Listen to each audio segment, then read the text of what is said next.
Here we are, prototype. Well, I thought this might be simple, but then I think I realized pretty quickly it wasn't going to be.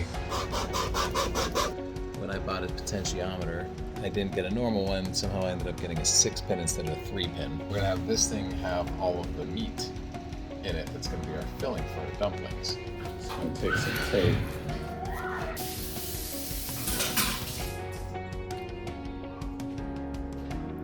Going to try close this. Part of what we learned is that the pressure makes a big difference in how well the seal comes out. And the other thing that I learned is that when we were pushing the filling through the tube, what seemed to work best to keep it from getting all over the place was actually having the tube nice and low so that I was pushing filling into itself.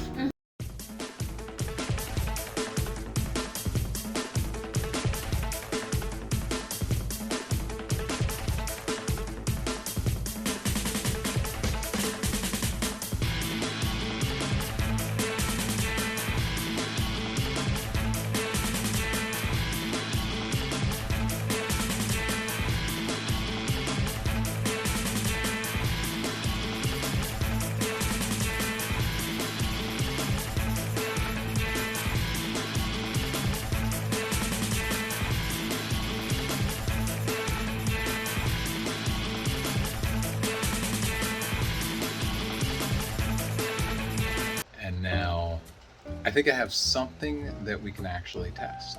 So that's pretty cool. So what we got here is the manual version, because we're still waiting for a 3D printed assembly that's going to give us the ability to motorize this action. So that's going to be what we'll do in kind of phase 2 of this build.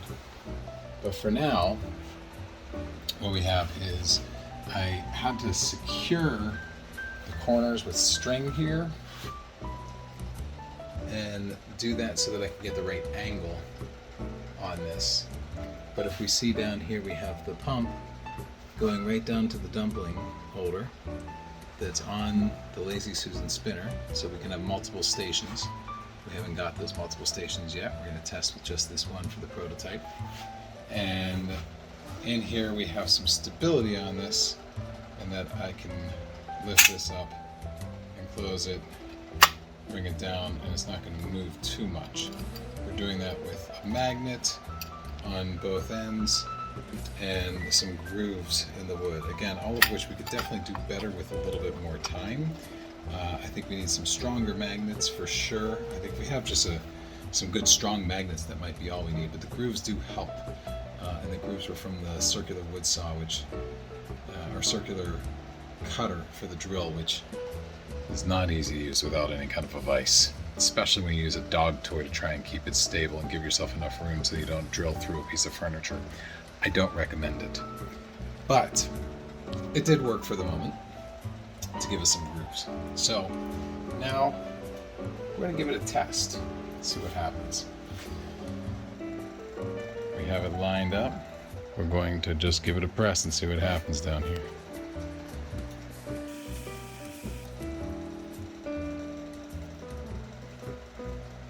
So as I press, I notice that I'm kind of causing it to go up a little bit. So I think we're going to want to turn that direction. It looks like maybe we actually do a little shake to get it disconnected. We turn over here. And then we're going to flip and press.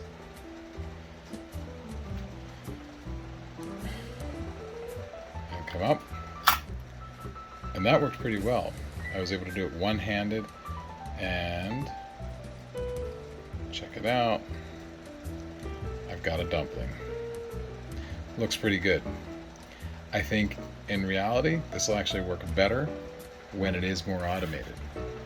With the motor, we're going to be counting precisely the right amount of revolutions to go down.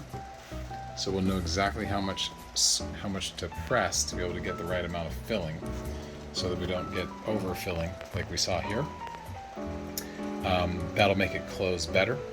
But the seal is pretty good, even with no water, like we talked about before. And the wooden holder and the magnet actually work really well. I had no problem doing this with one hand. So I think if we could actually actuate this so that it moves exactly 90 degrees or 45 degrees each time, then we go station to station and we actuate this to be able to pump the right amount of dumpling mixture, I think we're going to be pretty good. Hopefully this will work even better once we actually have all the different parts and pieces and motors in place. But for now, for the manual version of our automatic dumpling maker, I'm happy with it so far. So we'll see what happens next.